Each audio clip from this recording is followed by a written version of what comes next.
Dans cette petite pièce, María José cuisine, lave et étend son linge. Elle s'y douche aussi. Là, je fais chauffer des casseroles remplies d'eau. Je dégage tout comme si c'était un plateau de douche.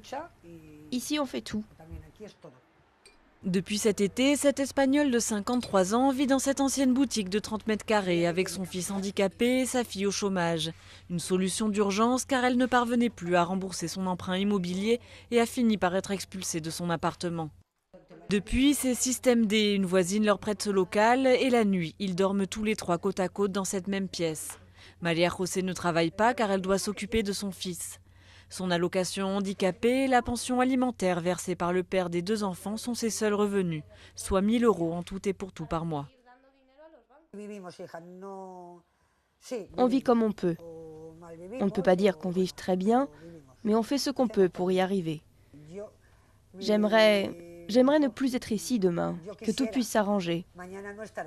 Mais je n'ai aucune certitude. Les expulsions de propriétaires ont bondi de 20% depuis le début de l'année, alors que 2010 avait déjà été une année record. Comme María José, des milliers d'Espagnols surendettés et au chômage ont basculé dans la pauvreté. Beaucoup sont même aujourd'hui obligés de demander de l'aide pour survivre.